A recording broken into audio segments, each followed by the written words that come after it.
ನಮಸ್ಕಾರ, ಹೇಗಿದ್ದೀರಾ ಸ್ನೇಹಿತರೆ? ದೆಹಲಿ ಚುನಾವಣೆ ಮುಗಿತು, ಇವತ್ತು ರಿಸಲ್ಟ್ ಕೂಡ ಬಂದಿದೆ. ಈ ಎಕ್ಸಿಟ್ ಪೋಲ್ಗಳೆಲ್ಲ ಹೇಳ್ತಾ ಇತ್ತಲ್ಲ, ಅಂದ್ರೆ ಕೆಲವು ಎಕ್ಸಿಟ್ ಪೋಲ್ಗಳೆಲ್ಲ ಸುಳ್ಳಾಗಿತ್ತು. ಆದ್ರೆ ಈ ಬಾರಿ ಈ ಎಕ್ಸಿಟ್ ಪೋಲ್ ಸತ್ಯ ಆಗಿಬಿಟ್ಟಿದೆ. ಅಂದ್ರೆ ಅವ್ರು ಹೇಳ್ದಾಗೇನೆ ಈ ಬಾರಿ ದೆಹಲಿಯಲ್ಲಿ ಆಮ್ ಆದ್ಮಿ ಪಾರ್ಟಿ ಸೋತು ಬಿಜೆಪಿಯಲ್ಲಿ ಗೆದ್ದು ಸರ್ಕಾರವನ್ನ ರಚನೆ ಮಾಡ್ತಾ ಇದೆ. ಅದು ಅಭೂತಪೂರ್ವವಾದಂತಹ ಜಯವನ್ನ ಬಿಜೆಪಿ ಗಳಿಸಿದೆ. ಅಲ್ಲಿ ಅಂದ್ರೆ 48 ಸ್ಥಾನಗಳಲ್ಲಿ ಬಿಜೆಪಿ ಗೆಲುವನ್ನ ಸಾಧಿಸಿದೆ. ಅದೇ ರೀತಿಯಲ್ಲಿ ಆಮ್ ಆದ್ಮಿ ಪಕ್ಷ 22 ಸ್ಥಾನಗಳನ್ನ ಗಳಿಸಿದೆ. ಮಾಮೂಲಿದಂತೆ ಕಾಂಗ್ರೆಸ್ ಈ ಬಾರಿ ಕೂಡ ಅಲ್ಲಿ 0 ಸುತ್ತಿದೆ. ಅಂದ್ರೆ ಅವ್ರದೀಗ ಸತತ 3ನೇ 0. ಅಂದ್ರೆ ಒಂದಿದೆ ಹ್ಯಾಟ್ರಿಕ್ ಸೋಲ್ ಅಂತ ಹೇಳ್ಬೋದು. ಹ್ಯಾಟ್ರಿಕ್ ಸೋಲ್ ಎಲ್ಲರೂ ಸೋಲ್ತಾರೆ, ಇದು ಸೋಲ್ ಅಂದ್ರೆ ಹ್ಯಾಟ್ರಿಕ್ ಸೋಲ್ ಅಲ್ಲ, ಇದು ಹ್ಯಾಟ್ರಿಕ್ 0 ಸೋಲ್. ಇದು ಅದ್ರ ಬಗ್ಗೆ ಮತ್ತೆ ಮುಂದೆ ಮಾತಾಡ್ತೇನೆ ನಾನು. ಈಗ ಇಲ್ಲಿ ಆಮ್ ಆದ್ಮಿ ಪಾರ್ಟಿ ಸೋಲಿಕ್ಕೆ ಕಾರಣ ಏನು, ಅದೇ ರೀತಿಯಲ್ಲಿ ಬಿಜೆಪಿ ಗೆಲ್ಲಿಕ್ಕೆ ಕಾರಣ ಏನು, ಇದ್ರ ಬಗ್ಗೆ ಸ್ವಲ್ಪ ಮಾತಾಡೋಣ. ಬಿಜೆಪಿ ಗೆಲ್ಲಿಕ್ಕೆ ಒಂದು ಮುಖ್ಯ ಕಾರಣ ಏನು ಅಂತ ಹೇಳಿದ್ರೆ ಅಲ್ಲಿದ್ದಂತಹ ಆಡಳಿತ ವಿರೋಧಿ ಅಲೆ ಕೇಜ್ರಿವಾಲ್ ವಿರುದ್ಧವಾಗಿ, ಅದರಿಂದಾಗಿ ಬಿಜೆಪಿ ವರದಾನ ಆಯ್ತು. ಅದ್ರ ಜೊತೆಗೆ ಅವ್ರು ಕೊಟ್ಟಿರುವಂತಹ ಹಲವಾರು ಉಚಿತ ಯೋಜನೆಗಳೆಲ್ಲ ಇದೆಯಲ್ಲ, ಇದು ಕೂಡ ಬಹಳಷ್ಟು ಕೆಲಸವನ್ನ ಮಾಡಿದೆ. ಇಲ್ಲಿ ಇನ್ನೊಂದು ಬಿಜೆಪಿ ಗೆಲುವಿಗೆ ಮುಖ್ಯ ಕಾರಣ ಏನು ಅಂದ್ರೆ ಅದು ಆರ್ ಎಸ್ ಎಸ್ ಏನ್ ಮಾಡಿದೆ ಅಂತ ಹೇಳಿದ್ರೆ ಈ ಬಾರಿ ಚುನಾವಣೆಯಲ್ಲಿ ಕೂಡ ಅಷ್ಟೇ ಹೆಚ್ಚು ಕಡಿಮೆ ಒಂದು 50,000 ಮೀಟಿಂಗ್ ಗಳನ್ನ ನಡೆಸಿದ್ದಾರೆ. ಅಂದ್ರೆ ಸಣ್ಣ ಸಣ್ಣ ಮೀಟಿಂಗ್, ಒಂದು 10-15 ಜನರನ್ನು ಸೇರಿಸ್ಕೊಂಡು ಒಂದು ಮೀಟಿಂಗ್ ಮಾಡೋದು, ಆ ಮುಖಾಂತರ ಅವ್ರಿಗೆ ಮನದಟ್ಟು ಮಾಡೋದು, ನೀವು ಯಾರಿಗೆ ಮತ ಚಲಾಯಿಸಬೇಕು ಅಂತಕೊಂಡು. ಅಂದ್ರೆ ಅವರು ಯಾವುದೇ ಪಕ್ಷಕ್ಕೆ ಮತ ಚಲಾಯಿಸಿ ಅಂತಕೊಂಡು ಹೇಳಲಿಕ್ಕೆ ಹೋಗಲ್ಲ, ಅದಕ್ಕೆ ಬದಲಾಗಿ ನೀವು ಯಾರನ್ನ ಸೆಲೆಕ್ಟ್ ಮಾಡಬೇಕು ಅಂತ ಹೇಳ್ಕೊಂಡು ಒಂದು ರೀತಿಯಾಗಿ ಒಂದು ಗೈಡೆನ್ಸ್ ನ ಕೊಡ್ತಾ ಹೋಗ್ತಾರೆ. ಆ ಮುಖಾಂತರ ಇಲ್ಲಿ ಆರ್ ಎಸ್ ಎಸ್ ಬಿಜೆಪಿ ಗೆಲುವಿನಲ್ಲಿ ಮುಖ್ಯ ಪಾತ್ರವನ್ನು ವಹಿಸಿದೆ. ಈ ಹಿಂದೆ ಹರಿಯಾಣದಲ್ಲೂ ಕೂಡ ಅಷ್ಟೇ, ಮಹಾರಾಷ್ಟ್ರದಲ್ಲೂ ಕೂಡ ಅಷ್ಟೇ ಆರ್ ಎಸ್ ಎಸ್ ಮುಖ್ಯ ಪಾತ್ರವನ್ನು ವಹಿಸಿತ್ತು. ಅದೇ ರೀತಿಯಲ್ಲಿ ಇಲ್ಲಿ ಕೂಡ ಆರ್ ಎಸ್ ಎಸ್ ಮುಖ್ಯ ಪಾತ್ರವನ್ನು ವಹಿಸಿದೆ. ನಂತರ ಮೋದಿ ಅವರ ವರ್ಚಸ್ಸು ಇರಬಹುದು ಅಥವಾ ಯೋಗಿ ಆದಿತ್ಯನಾಥ್ ಅಲ್ಲಿ ಬಂದು ಮಾಡಿರುವಂತಹ ಪ್ರಚಾರ, ಇದೆಲ್ಲದೂ ಕೂಡ ಅಲ್ಲಿ ತುಂಬಾ ವರ್ಕೌಟ್ ಆಗಿದೆ. ಟೋಟಲ್ ಆಗಿ ಏನಾಗಿದೆ ಅಂತ ಹೇಳಿದ್ರೆ ಹಿಂದೂ ಮತಗಳು ಕೂಡ ಈ ಬಾರಿ ಕ್ರೋಢೀಕರಣಗೊಂಡಿದೆ ಅಂತ ಹೇಳಿ ಹೇಳ್ತಾರೆ. ಇದನ್ನ ನಾನು ಯಾಕೆ ಹೇಳ್ತಾ ಇದ್ದೇನೆ ಅಂತ ಹೇಳಿದ್ರೆ ಹಲವಾರು ಮುಸ್ಲಿಂ ಬಾಹುಳ್ಯ ಇರುವಂತಹ ಸ್ಥಳಗಳಲ್ಲಿ, ಬಾಹುಳ್ಯ ಅಂದ್ರೆ ಮೋರ್ ದೆನ್ 50% ಅಲ್ಲ, 30-40% ಹತ್ರ ಇದ್ದಂತಹ ಸ್ಥಳಗಳಲ್ಲಿ ಕೂಡ ಬಿಜೆಪಿ ಈ ಬಾರಿ ಗೆಲುವನ್ನ ಸಾಧಿಸಿದೆ. ಅಂದ್ರೆ ಇಲ್ಲಿ ಹಿಂದೂ ಮತಗಳು ಸಂಪೂರ್ಣವಾಗಿ ಕ್ರೋಢೀಕರಣಗೊಂಡು ಅದು ಬಿಜೆಪಿ ಕಡೆ ವಾಲಿದೆ. ಇದರಿಂದಾಗಿ ಬಿಜೆಪಿ ಅಲ್ಲಿ ಗೆಲುವನ್ನ ಸಾಧಿಸಿದೆ. ನಂತರ ಆಮ್ ಆದ್ಮಿ ಪಕ್ಷ ಸೋಲಿಕ್ಕೆ ಕಾರಣ ಏನು, ಇದಕ್ಕೆ ಕೂಡ ಮುಖ್ಯ ಕಾರಣ ಅರವಿಂದ್ ಕೇಜ್ರಿವಾಲ್ ಅವರು ಯಾವುದೇ ರೀತಿಯಂತ ಅಭಿವೃದ್ಧಿ ಕೆಲಸವನ್ನು ಮಾಡ್ಲಿಕ್ಕೆ ಹೋಗಿಲ್ಲ. ಮತ್ತೆ ಇನ್ನೊಂದು ಅವರಿಗೆ ಹಿಂದೆ ಒಂದು ಟಿವಿ ಇಂಟರ್ವ್ಯೂನಲ್ಲಿ ಒಂದು ಹೇಳಿಕೆಯನ್ನು ಕೊಟ್ಟಿದ್ರು. ಏನ್ ಹೇಳಿದ್ರು ಅಂತ ಹೇಳಿದ್ರೆ, ನಾನು ಈ ಬಾರಿ ಯಮುನಾ ನದಿಯನ್ನು ಸ್ವಚ್ಛ ಮಾಡಿಲ್ಲ ಅಂತ ಹೇಳಿದ್ರೆ ನನಗೆ ಮುಂದಿನ ಬಾರಿ ಯಾರು ಮತ ಹಾಕೋದು ಬೇಡ ಅಂತ ಹೇಳ್ಕೊಂಡು ಈ ಟಿವಿ ಚಾನೆಲ್ನ ಇಂಟರ್ವ್ಯೂನಲ್ಲೇ ಹೇಳ್ಬಿಟ್ಟಿದ್ರು. ಬಹುಶಃ ಜನರು ಅದನ್ನು ನೆನ್ಪಿಟ್ಕೊಂಡಿದ್ರು ಅನ್ಸುತ್ತೆ, ಅದಕ್ಕಾಗಿ ಈ ಬಾರಿ ಅವ್ರನ್ನ ಸೋಲಿಸ್ಬಿಟ್ಟಿದ್ದಾರೆ.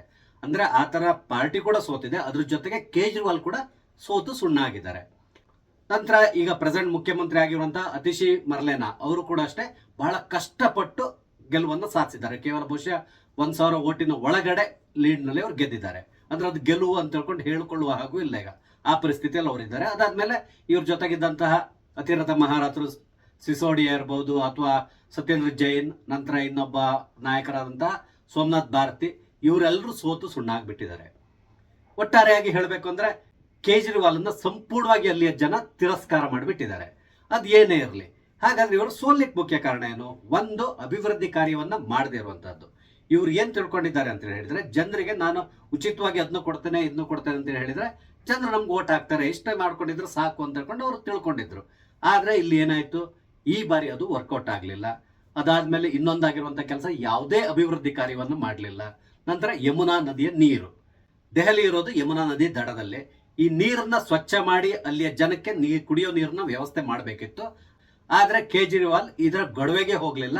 ಅದಕ್ಕೆ ಬದಲಾಗಿ ಕೇಂದ್ರ ಸರ್ಕಾರದ ಜೊತೆಗೆ ಜಗಳ ಮಾಡ್ಕೊಂಡು ಕೂತ್ಕೊಂಡ್ರು. ನಂತರ ಎಷ್ಟು ವರ್ಸ್ಟ್ ಆಗಿ ಅವ್ರು ಬಿಹೇವ್ ಮಾಡಿದ್ರು ಅಂತ ಹೇಳಿದ್ರೆ ಭಾರತ ದೇಶದ ಹಿಸ್ಟ್ರಿಯಲ್ಲೇ ಯಾರು ಕೂಡ ಈ ರೀತಿಯಾದಂತ ಹೇಳಿಕೆಯನ್ನು ಕೊಟ್ಟಿಲ್ಲ ಅನ್ಸ್ತದೆ. ಅದೇನು ಅಂತ ಹೇಳಿದ್ರೆ ಹರಿಯಾಣ ಸರ್ಕಾರ ಯಮುನಾ ನದಿಗೆ ವಿಷವನ್ನ ಬೆರೆಸ್ತಾ ಇದೆ ಅಂತ ಹೇಳ್ಕೊಂಡು ಒಂದು ಹೇಳಿಕೆಯನ್ನು ಕೂಡ ಕೊಟ್ಟರು. ಈಗ ಆ ಹೇಳಿಕೆ ಅವರಿಗೆ ತುಂಬಾ ಕಾಸ್ಟ್ಲಿ ಆಗಿಬಿಟ್ಟಿದೆ. ಯಾಕಂದ್ರೆ ಜನರಿಗೆ ಅರ್ಥ ಆಗ್ತದೆ ಯಾರು ವಿಷ ಬೆರೆಸ್ತಾರೆ ಯಾರು ವಿಷ ಬೆರೆಸೋಲ್ಲ ಅಂತ ಹೇಳ್ಕೊಂಡು. ಅದು ರಾಜಕೀಯಕ್ಕಾಗಿ ಯಾರಾದ್ರೂ ನದಿಗೆ ವಿಷವನ್ನ ಬೆರೆಸ್ತಾರೆ ಅಂತ ಹೇಳಿದ್ರೆ ಅದರಷ್ಟು ಹಾಸ್ಯಾಸ್ಪದವಾಗಿದ್ದು ಇನ್ಯಾವುದೂ ಇಲ್ಲ ಅಂತ ಹೇಳ್ಬೋದು. ಇದನ್ನ ಜನರು ಅರ್ಥ ಮಾಡ್ಕೊಂಡ್ರು ಅನ್ಸ್ತದೆ. ಅದಾದ್ಮೇಲೆ ಇವರೇ ಯಮುನಾ ನದಿ ನೀರನ್ನ ತಗೊಂಡ್ ಬಂದು ಅಮಿತ್ ಶಾ ಕಳ್ಸ್ಕೊಡ್ತೇನೆ ಕುಡಿಲಿ, ಎಲೆಕ್ಷನ್ ಕಮಿಷನರ್ ಕಳ್ಸ್ಕೊಡ್ತೇನೆ ಅವ್ರು ಕುಡಿಬೇಕು, ಈ ರೀತಿ ಹೇಳ್ಕೊಂಡು ಪತ್ರಿಕಾಗೋಷ್ಠಿಯಲ್ಲಿ ನೀರನ್ನ ತೋರಿಸ್ತಾ ಇದ್ರು. ಅಂದ್ರೆ ಅವರೇ ಹೇಳ್ಕೊಳ್ತಾ ಬಂದ್ರು ಯಮುನಾ ನದಿ ನೀರು ಕುಡಿಲಿಕ್ಕೆ ಯೋಗ್ಯವಾಗಿಲ್ಲ ಅಂತಕೊಂಡು ಅವರೇ ಎಲ್ಲಾ ಕಡೆ ಹೇಳ್ಕೊಂಡ್ ಬಂದ್ರು. ಇವರು ಸಿಎಂ ಆಗಿ ಮಾಡಬೇಕಾಗಿದ್ದ ಕೆಲಸ ಏನು ಅಂತ ಹೇಳಿದ್ರೆ ಮುಖ್ಯವಾಗಿ ಈ ಯಮುನಾ ನದಿ ನೀರನ್ನ ಸ್ವಚ್ಛ ಮಾಡಬೇಕಿತ್ತು. ಅದಕ್ಕೆ ಸಂಬಂಧಪಟ್ಟಂತೆ ಏನೇ ಸಹಾಯ ಬೇಕಿದ್ರು ಕೇಂದ್ರ ಸರ್ಕಾರ ಮಾಡ್ತಾ ಇತ್ತು ಅವ್ರಿಗೆ. ಯಾಕಂದ್ರೆ ಅವರು ಕೂಡ ದೆಹಲಿಯಲ್ಲೇ ಇರೋದು. ಹಾಗಾಗಿ ದೆಹಲಿ ಸಂಬಂಧಪಟ್ಟಂತ ಕೆಲಸ ಮಾಡಿಸೋದು ಅವ್ರಿಗೆ ಅಂತ ಕಷ್ಟ ಆಗ್ತಾ ಇರಲಿಲ್ಲ. ಆದ್ರೆ ಪ್ರತಿಯೊಂದು ವಿಷಯದಲ್ಲೂ ರಾಜಕೀಯ ಮಾಡ್ಲಿಕ್ಕೆ ಹೋದ ಕೇಜ್ರಿವಾಲ್ ಇಲ್ಲಿ ಕಪಾಳ ಮೋಕ್ಷ ಮಾಡ್ಕೊಂಡಿದ್ದಾರೆ. ಇದೆಲ್ಲದಕ್ಕಿಂತ ಮುಖ್ಯವಾಗಿ ಅವರಿಗೆ ನಾನು ದೊಡ್ಡ ಲೀಡರ್, ಸತತವಾಗಿ ಗೆದ್ದಿದ್ದೇನೆ 3 ಬಾರಿ, ಮುಂದಿನ ದಿನಗಳಲ್ಲಿ ನಾನು ಪ್ರಧಾನಮಂತ್ರಿ ಆಗ್ಬೇಕು ಅನ್ನೋ ಒಂದು ಬಹುದೊಡ್ಡದಾದಂತಹ ಕನಸನ್ನ ಇಟ್ಕೊಂಡು ರಾಷ್ಟ್ರ ರಾಜಕಾರಣಕ್ಕೆ ಎಂಟರ್ ಆಗ್ಲಿ ಪ್ರಯತ್ನ ಪಟ್ಟರು. ಇದು ಕೂಡ ಅವರ ಸೋಲಿಗೆ ಮುಖ್ಯ ಕಾರಣ. ಇನ್ನೊಂದು, ಇವರು ಹೋದಲ್ಲಿ ಬಂದಲ್ಲಿ ಹೇಳ್ತಾ ಇದ್ದಂತ ಸುಳ್ಳುಗಳು ಅಲ್ಲಿಯ ಜನರಿಗೆ ಈ ಬಾರಿ ತುಂಬಾ ಚೆನ್ನಾಗಿ ಅರ್ಥ ಆಯ್ತು. ಕೇಜ್ರಿವಾಲ್ ಸುಳ್ಳು ಹೇಳೋದ್ರಲ್ಲೇ ನಿಸ್ಸೀಮ ಅಂತ ಹೇಳ್ಕೊಂಡು. ಯಾಕಂದ್ರೆ ಅವ್ರದ್ದು ಹಲವಾರು ಇಂಟರ್ವ್ಯೂಗಳನ್ನ ನೋಡಿದ್ದೇನೆ. ಈ ಮನುಷ್ಯ ಎಷ್ಟು ಲಜ್ಜಗೇಡಿ ಅಂತೇಳಿ ಹೇಳಿದ್ರೆ, ಕೆಲವು ಪತ್ರಕರ್ತರು ಅವ್ರಿಗೆ ಕೇಳೋರಂತ ಪ್ರಶ್ನೆಗೆ ಅವ್ರು ಕೊಡ್ತಾ ಇದ್ದಂತ ಉತ್ತರ ನೋಡಿದ್ರೆ ಗೊತ್ತಾಗ್ತಾ ಇದ್ದು ಈ ಮನುಷ್ಯ ಎಷ್ಟು ಲಜ್ಜಗೇಡಿ ಅಂತ ಹೇಳ್ಕೊಂಡು. ಅಂದ್ರೆ ಅಷ್ಟು ಆ ರೀತಿಯಲ್ಲಿ ಅವ್ರು ಉತ್ತರ ಕೊಡ್ತಾ ಇದ್ರು. ಅದರಲ್ಲೂ ಮುಖ್ಯವಾಗಿ ಅವ್ರು ಗೆದ್ದು ಬಂದಿರೋದೇ ಭ್ರಷ್ಟಾಚಾರದ ವಿರುದ್ಧವಾಗಿ ಹೋರಾಡ್ತೇವೆ, ಕಾಂಗ್ರೆಸ್ ಭ್ರಷ್ಟಾಚಾರ ಮಾಡಿದೆ, ಸೋನಿಯಾ ಗಾಂಧಿನ ಅರೆಸ್ಟ್ ಮಾಡಬೇಕು, ಅದೇ ರೀತಿಯಲ್ಲಿ ಶೀಲಾ ದೀಕ್ಷಿತ್ ಅವ್ರನ್ನ ಜೈಲಿಗೆ ಕಳಿಸ್ಬೇಕು, ಈ ರೀತಿ ಮಾತಾಡ್ಕೊಂಡೆ ಅವ್ರು ಚುನಾವಣೆಯನ್ನ ಗೆದ್ದು ಬಂದವರು. ಕೊನೆಗೆ ಏನ್ ಮಾಡಿದ್ರು, ಯಾರನ್ನ ಭ್ರಷ್ಟಾಚಾರ ಮಾಡಿದ್ದಾರೆ ಅಂತ ಹೇಳ್ತಾ ಇದ್ರು ಅವ್ರ ಜೊತೆಗೆ ಹೋಗಿ ಇವರು ಕೈ ಜೋಡಿಸಿದ್ರು. ಅದಕ್ಕೆ ಅವ್ರು ಕೊಡ್ತಾ ಇದ್ದಂತ ಉತ್ತರ ಏನು ಅಂತ ಹೇಳಿದ್ರೆ, ನಮ್ಮ ಮೋದಿನ ಸೋಲಿಸಬೇಕು ಅಷ್ಟೇ, ಅದು ಬಿಟ್ಟರೆ ಬೇರೆ ಏನೂ ಇಲ್ಲ. ಯಾವುದೇ ರೀತಿಯಾದಂತಹ ಅಜೆಂಡಾ ಇಲ್ಲದೆ ಇದ್ದಂತಹ ಮನುಷ್ಯ ಯಾರು ಕೇಜ್ರಿವಾಲ್ ಅಂತ ಹೇಳ್ಬೋದು. ಅಂದ್ರೆ 1 ಪಾಯಿಂಟ್ ಅಜೆಂಡಾ ಅವರದ್ದು. ಅದೇನು ಅಂತ ಹೇಳಿದ್ರೆ ಮೋದಿಯನ್ನ ಸೋಲಿಸೋದು ಅಷ್ಟೇ, ಅದು ಬಿಟ್ಟರೆ ಬೇರೆ ಏನೂ ಇಲ್ಲ ಅವರ ಅಜೆಂಡಾ. ಆ ರೀತಿ ಮಾಡ್ಕೊಂಡು ಅವರು ಸಂಪೂರ್ಣವಾಗಿ ಅಲ್ಲಿ ದೆಹಲಿಯಲ್ಲಿ ತಮ್ಮ ವರ್ಚಸ್ಸನ್ನು ಹಾಳು ಮಾಡ್ಕೊಂಡ್ರು. ಅದಾದ್ಮೇಲೆ ಗೊತ್ತಲ್ಲ ನಿಮ್ ಭ್ರಷ್ಟಾಚಾರದ ಕೇಸ್ಗಳು ಇದೆಲ್ಲದೂ ಅವ್ರ ಮೇಲೆ ಬಂತು. ಇದರಿಂದಾಗಿ ಟೋಟಲಿ ದೆಹಲಿಯ ಜನತೆ ಇವ್ರನ್ನ ತಿರಸ್ಕಾರ ಮಾಡಿಬಿಟ್ರು ಅನ್ಸ್ತದೆ. ಇದಲ್ಲದೇನೆ ಇನ್ನೊಂದು ಅವ್ರು ಮಾಡಿರುವಂತ ದೊಡ್ಡ ತಪ್ಪು ಏನು ಅಂತ ಹೇಳಿದ್ರೆ, ಮಿತಿ ಮೀರಿದ ಓಲೈಕೆ. ಅಂದ್ರೆ ಮುಸಲ್ಮಾನರ ಮತವನ್ನ ತಮ್ಮ ಹತ್ರ ಸೆಳಿಬೇಕು, ಮುಸಲ್ಮಾನರ ಮತವು ನಮ್ ಜೊತೆಗಿದ್ರೆ ನಾವು ಖಂಡಿತವಾಗಿ ಗೆಲುವನ್ನ ಸಾಧಿಸ್ತೇವೆ ಅಂತ ಕೊಂಡು ಮುಸಲ್ಮಾನರಿಗೆ ಎಷ್ಟು ಸಾಧ್ಯ ಆಗುತ್ತೋ ಅಷ್ಟು ಬೆಣ್ಣೆ ಹಚ್ಚಲಿಕ್ಕೆ ಹೋದ್ರು. ಅವರಿಗೆ ಇತ್ತೀಚೆಗೆ ಕೆಲವೊಂದು ಯೋಜನೆಗಳನ್ನು ಕೂಡ ಘೋಷಣೆ ಮಾಡಿದ್ರು, ಎಲ್ಲದನ್ನೂ ಮಾಡಿದ್ರು. ಆದ್ರೆ ಮುಸಲ್ಮಾನರ ಮತವನ್ನ ಮಾತ್ರ ತಾನು ನಂಬ್ಕೊಂಡಿದ್ರೆ ಸಾಕಾಗಲ್ಲ ಅನ್ನೋದು ಕೇಜ್ರಿವಾಲ್ಗೆ ಅರ್ಥ ಆಗ್ಲಿಲ್ಲ. ಇನ್ನೊಂದು ಏನ್ ತಿಳ್ಕೊಂಡಿದ್ರೆ, ಹೇಗೂ ಹಿಂದೂಗಳು ಒಂದಿಷ್ಟು ಜನ ನಮ್ಮ ಮತ ಚಲಾಯಿಸ್ತಾರೆ ಅಂತ ತಿಳ್ಕೊಂಡಿದ್ರು. ಆದ್ರೆ ಈ ಬಾರಿ ಹಿಂದೂಗಳವರಿಗೆ ಕೈ ಕೊಟ್ಟಿದ್ದಾರೆ ಇಲ್ಲಿ. ಇದರಿಂದಾಗಿ ಕೇಜ್ರಿವಾಲ್ ಸೋತಿದ್ದಾರೆ. ಈ ಮನುಷ್ಯನ ಬಗ್ಗೆ ಬಹಳಷ್ಟು ಬೇಸರ ಆಗೋದು ಏನು ಅಂತ ಹೇಳಿದ್ರೆ, ಈ ಹಿಂದೆ ಕಾಶ್ಮೀರ್ ಫೈಲ್ಸ್ ಅಂತ ಒಂದು ಫಿಲ್ಮ್ ಬಂದಿತ್ತು, ನಿಮ್ಗೆ ಗೊತ್ತಿದೆ. ಅದರಲ್ಲಿ ಕಾಶ್ಮೀರಿ ಪಂಡಿತರನ್ನ ಕಾಶ್ಮೀರದಿಂದ ಯಾವ ರೀತಿ ಓಡಿಸಿದ್ರು ಅನ್ನೋದನ್ನ ಆ ಫಿಲ್ಮ್ ನಲ್ಲಿ ತೋರಿಸಿದ್ರು.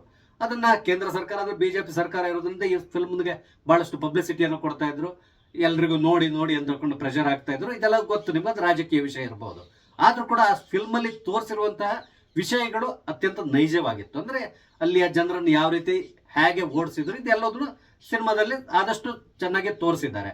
ಎಲ್ಲ ಸ್ವಲ್ಪ ಆ ಕಡೆ ಈ ಕಡೆ ಚೇಂಜಸ್ ಇರಬಹುದು, ಆದ್ರೂ ಕೂಡ ನಡೆದಂತ ವಿಷಯ ಅಂತೂ ಸತ್ಯ. ಲಕ್ಷಾಂತರ ಪಂಡಿತರು ರಾತ್ರೋರಾತ್ರಿ ತಮ್ಮ ಆಸ್ತಿ ಮನೆ ಎಲ್ಲದನ್ನು ಅಲ್ಲೇ ಬಿಟ್ಟು ದೆಹಲಿ ಈ ತರ ಬೇರೆ ಬೇರೆ ಕಡೆ ಹೋಗಿ ಇವಾಗಲೂ ಕೂಡ ನಿರಾಶ್ರಿತರಾಗಿ ಜೀವನವನ್ನು ನಡೆಸ್ತಾ ಇದ್ದಾರೆ. ಇದೆಲ್ಲರಿಗೂ ಗೊತ್ತಿರುವಂತಹದ್ದು.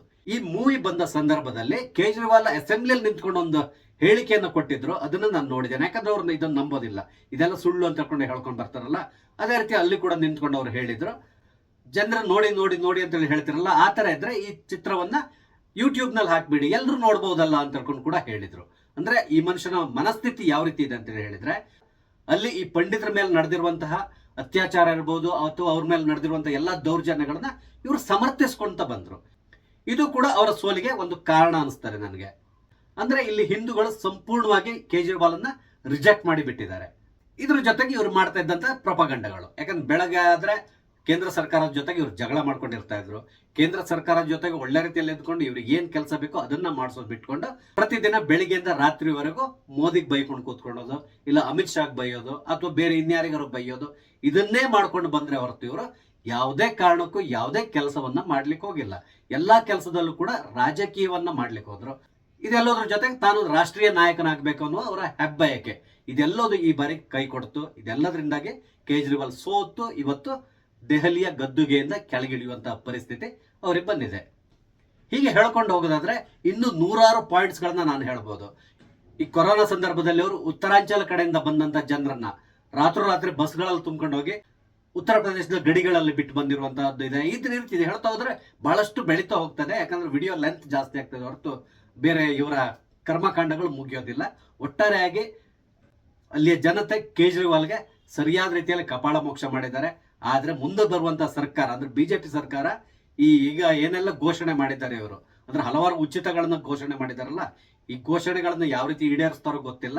ಒಟ್ಟಾರೆ ಮೇಲೆಗೆ ದೆಹಲಿ ಜನತೆಗೆ ಮುಂದಿನ ದಿನಗಳಲ್ಲಿ ಒಂದು ಉತ್ತಮವಾದಂತಹ ಆಡಳಿತ ಸಿಗ್ಲಿ, ಅದೇ ರೀತಿಯಲ್ಲಿ ಅಲ್ಲಿರುವಂತಹ ಹಲವಾರು ಸಮಸ್ಯೆಗಳು, ಅದರಲ್ಲಿ ಮುಖ್ಯವಾಗಿ ಈ ಕುಡಿಯೋ ನೀರಿನ ಸಮಸ್ಯೆ ಏನಿದೆ ಆ ಸಮಸ್ಯೆಯನ್ನು ಬಗೆಹರಿಸಲಿಕ್ಕೆ ಇವರು ಪ್ರಯಾರಿಟಿಯಲ್ಲಿ ಕೆಲಸ ಮಾಡಬೇಕು. ನಂತರ ಯಮುನೆಯನ್ನು ಶುದ್ಧ ಮಾಡುವಂತಹ ಕೆಲಸ, ಈ ಕೆಲಸಕ್ಕೆ ಕೈ ಹಾಕಿದ್ರೆ ಮುಂದಿನ ದಿನಗಳಲ್ಲಿ ಬಹುಶಃ ದೆಹಲಿಯ ಜನತೆ ಬಿಜೆಪಿಗೆ ಮತ ಚಲಾಯಿಸಿದ್ದಕ್ಕಾಗಿ ಖಂಡಿತವಾಗಿ ಅವರು ಖುಷಿ ಪಡ್ತಾರೆ. ಒಟ್ಟಾರೆಯಾಗಿ ಹೇಳಬೇಕು ಅಂತ ಹೇಳಿದ್ರೆ ದೆಹಲಿಯಲ್ಲಿ ಕೇಜ್ರಿವಾಲ್ ಅವರ ಗೇಮ್ ಓವರ್ ಆಗಿದೆ. ಈಗ ಹೊಸ ಸರ್ಕಾರ ಬರ್ತಾ ಇದೆ. ಸ್ನೇಹಿತರೆ, ನಾನು ಹಂಚ್ಕೊಂಡಂಥ ವಿಷಯ ನಿಮ್ಗೆ ಇಷ್ಟ ಆದರೆ ದಯವಿಟ್ಟು ಲೈಕ್ ಮಾಡಿ, ಶೇರ್ ಮಾಡಿ. ಅದೇ ರೀತಿಯಲ್ಲಿ ದಯವಿಟ್ಟು ನನ್ನ ಚಾನಲ್ ಸಬ್ಸ್ಕ್ರೈಬ್ ಮಾಡಿ. ನಮಸ್ತೆ, ಜೈ ಹಿಂದ್.